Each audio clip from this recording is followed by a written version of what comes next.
മാസത്തിൽ ഏതെങ്കിലും ഒരു ഞായറാഴ്ച എല്ലാവരും ഒരുമിച്ച് ഒരിടത്ത് കൂടും. അതെന്താണെന്ന് വെച്ച് കഴിഞ്ഞാൽ സിമ്പിൾ വേർഡിൽ പറയാം, സ്ട്രെസ് റിലീഫ് ഡേ എന്നാണ് ഞാൻ അതിനെ പറയുന്നത്. എല്ലാവരും ഇവിടെ ഓടുകയാണ്. അപ്പൊ അതിന്റെ ഇടയ്ക്ക് ഞങ്ങൾ ഒരു ദിവസം നമുക്ക് വേണ്ടി മാറ്റിവെക്കുന്ന ഫുൾ ഡേ. നിങ്ങൾക്കും കാണുമല്ലോ ഇങ്ങനെ സ്ട്രെസ് റിലീഫ് ആയിട്ടൊരു ഗ്രൂപ്പ്.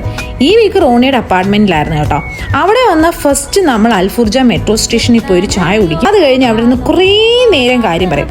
എല്ലാവരും സാറ്റർഡേ നൈറ്റ് ആകുമ്പോൾ വരും. പിന്നെ നമ്മൾ കാര്യം പറച്ചിലാണ്. ഞാൻ പറഞ്ഞ പോലെ മെട്രോ സ്റ്റേഷനിൽ പോയി നമ്മൾ ചായ കുടിക്കും. പിന്നെ സൺഡേ ഫുൾ ചില്ലിംഗ് ആണ്. രാവിലെ എഴുന്നേറ്റ് വീണ്ടും നമ്മൾ പോയി ഒരു ചായയൊക്കെ കുടിക്കും. ഫുഡ് നമ്മൾ 2 ഓപ്ഷൻസ് എടുക്കും. ഒന്നെങ്കിൽ നമ്മൾ സാറ്റർഡേ നൈറ്റ് കുക്ക് ചെയ്യും, അല്ലെങ്കിൽ അത് നടന്നില്ലെങ്കിൽ നമ്മൾ സൺഡേ ഒരു ഉച്ചയൊക്കെ ആകുമ്പോൾ മേടിച്ച് കഴിക്കും. ഉണ്ണിയുടെയും ഗീതുവിന്റെ അപ്പാർട്ട്മെന്റ് എനിക്ക് ഫേവറേറ്റ് ആണ്. കാരണം ഇത് ഡിസ്കവറി ഗാർഡൻസിലാണ് കേട്ടോ വരുന്നത്.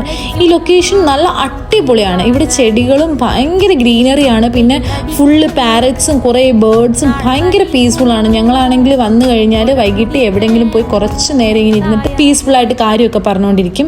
എനിക്ക് ഈ ലൊക്കേഷൻ ഭയങ്കര ഇഷ്ടമാണ്. അത് കഴിഞ്ഞിട്ടാണ് നമ്മൾ ഈവനിങ് ഒരുങ്ങി ഏതെങ്കിലും ഫുഡ് കഴിക്കാൻ പുറത്ത് പോവുക. അപ്പോൾ ഇന്ന് പോയത് മന്തി മാനിലാണ്. അവിടെ പോയി ഞങ്ങൾ മന്തി ഓർഡർ ചെയ്ത്, പറയണ്ടല്ലോ, മന്തി മാനിൽ പോയാലും മന്തി തന്നെയാണ്. എനിക്ക് അവിടുത്തെ മന്തി അത്ര ഇഷ്ടപ്പെട്ടില്ല. പക്ഷെ അവർ തന്ന മട്ടൺ സൂപ്പ് അടിപൊളിയായിരുന്നു. പിന്നെ നമ്മൾ അവിടുന്ന് ഫുഡൊക്കെ കഴിച്ചിട്ട് അവിടെ നിന്ന് ഇറങ്ങി. പിന്നെ ഞങ്ങൾ 4 പേര് മാത്രമേ ഉള്ളായിരുന്നു. കാരണം ഒരാൾക്ക് അബുദാബി വരെ പോകണമായിരുന്നു. പിന്നെ ബാക്കി 3 പേർക്ക് വേറൊരു എമർജൻസി വന്നു. അപ്പോൾ അവരെല്ലാം പോയി. പിന്നെ ഞങ്ങൾ വൈകിട്ട് പോയി ഞങ്ങൾ മാത്രമേ ഉള്ളായിരുന്നു ഫുഡ് കഴിക്കാം. അപ്പോൾ ഇന്ന് ഇത്രയേ ഉള്ളൂ. Okay, bye bye.